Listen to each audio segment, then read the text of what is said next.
I built 2 different cutting boards, so juicy steaks during a barbecue at a hot summer evening can be cut on. Or anything else really. I'm just getting carried away here. Do you want one too? Follow me and lessons anfangen. There's dirt on my hands, strong like a tree. There's roots where I stand. For both of the cutting boards, I will be using previous glued up pieces that were meant to be for cutting boards, but then other projects came before and I never actually made the cutting boards. It's time to build them now. Both boards will be ingrain. For this project, I will need a lot of glue. So I got a gallon of Tide Bond 3. For the glue up, I'm using my clamps. I laid the pieces flat so I can just dump the glue on it. To spread the glue, I got this handy tool, just made for it. The tool has little grooves on the bottom, which allows the glue to spread evenly. Once you got the glue spread all over, line up the pieces on the clamp. Continue those steps with any additional pieces. Here you can see those little grooves that the spreader has on the bottom. It helps level out the glue and spreads it evenly. Add all the additional pieces before tightening the clamp. Once you start tightening the clamp, make sure you don't over tighten it, otherwise the board will end up bending. Also, if you don't tighten it enough, the board will not stick together properly, so you just have to find the perfect tightness. No pressure here. Pun intended. While this is drying, let's get to work on the second cutting board. I had 2 pieces of walnut sandwiched together with thinner pieces of maple. As a first step, I started cleaning up the boards to take off all this excess glue that had squeezed out on the corners. To do this, I'm using my table saw. Now, since I could have a better look at the pieces, I decided to cut them in slices, and then after in cubes. Since I currently don't have my miter saw, I used the table saw sled to cut the pieces.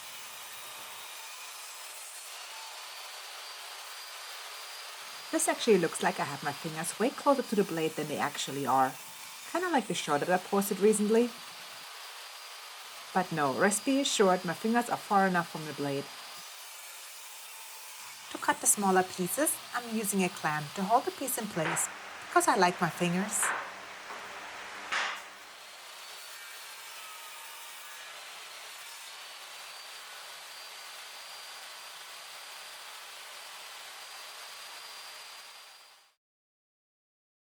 And here's the layout that I was thinking for the cubes. And this is the final pattern that I came up with. Now all that's left to do is the glue up. I decided to glue up the pieces individually in lines, since it's hard to glue up all the pieces together and end up with straight lines in between.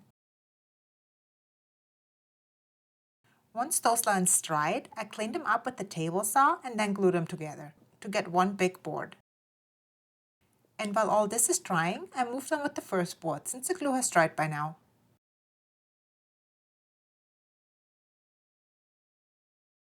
Why am I always looking for my safety glasses? Is it just me or do you lose them too? I lose them constantly. Alright, now we're ready to go. I'd like to clean up the board of any excess glue drips and unevenness. I'm using the planer to do so.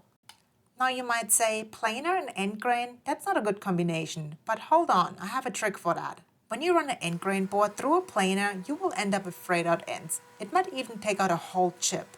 To avoid this, I'm using my handheld router to chamfer the edge. This works wonders, and you will not end up with any chipping or fraying. You don't believe me? Try it out for yourself. I've never had any issues with it using this method. As you can tell, perfectly smooth. Don't mind all the resin shavings on the board, that's from a previous project. Once the other board has dried, I cleaned it up the same way. To clean the edges of both boards, I used my table saw sled again. And try to ignore the techno lighting in my workshop. It makes me feel like I'm a techno love parade in Berlin. Itch, itch, itch, itch. My lights have been giving me issues and I need to switch it out, just haven't gotten to it yet. So it keeps flickering.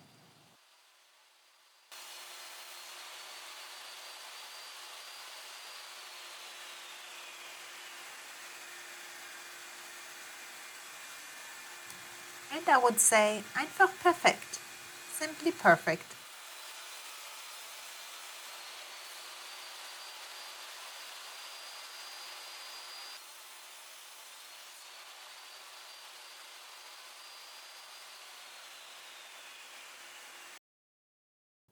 Now since I had both boards built, it was time to add the inlay and the juice groove using my CNC machine. Here I'm cutting the male insert.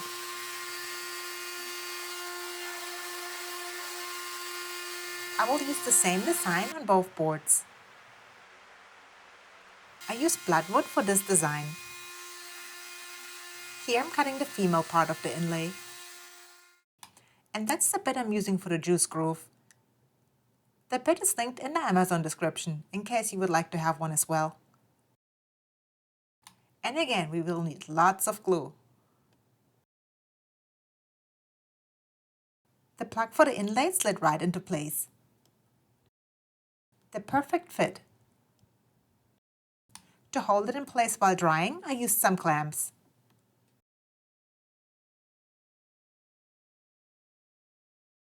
And here's a closer look of one of the designs before I add the plug.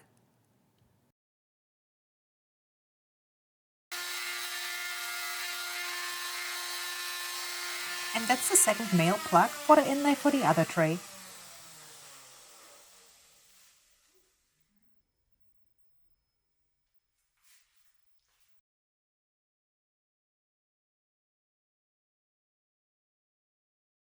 Again, I used lots of glue for the inlay.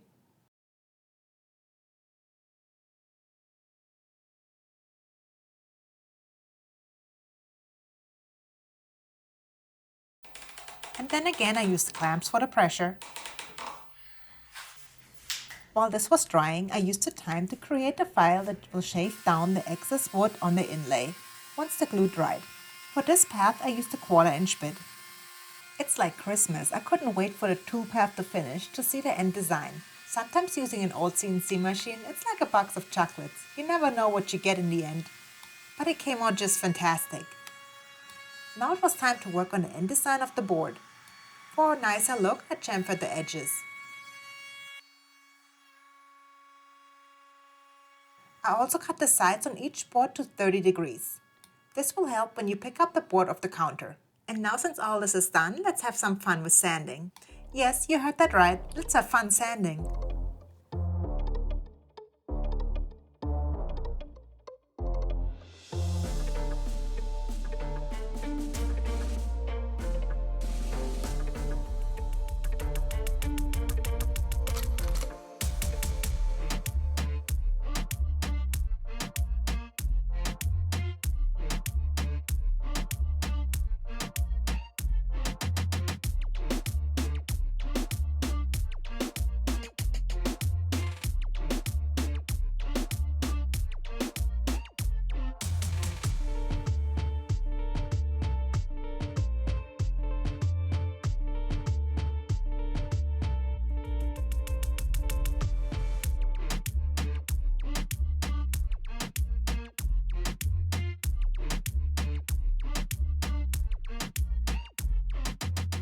Once I sanded both boards smooth, I used a spray bottle to dampen the boards and let them dry for a few hours.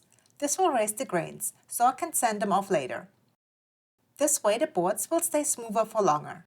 If you skip this step, the boards will raise its grains after you wash it for the first time, and it will just totally ruin the finish.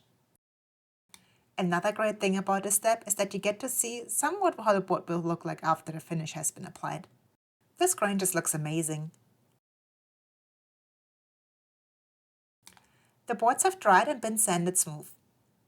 Now it's time to apply the finish. And of course, I'm using the food-safe liquid hydration and Moose Magoose wood butter. This combination always gives me the best results on cutting boards. Apply a generous amount of liquid hydration. Let the board soak in as much oil as it likes. Let it dry for a few hours or overnight and then come back and wipe off any excess oil. Then use Moose Magoose wood butter to add a wax sheen and protective layer to the board that's food safe. After all has dried, I attached some rubber feet to the board to prevent it from sliding. Make sure you pre-drill the holes to not have the wood crack on you.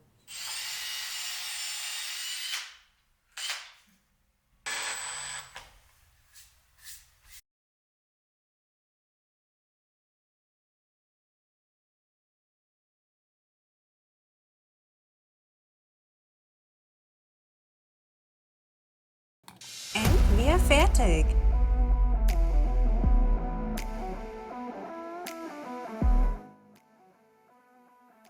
What do you think? How do you like the boards? Please like, comment and subscribe if you have not done so. Also, please join my Patreon for additional content. That helps me create more videos for YouTube. It's like getting me one coffee a month. It would be greatly appreciated. See you next Friday. Tschüss!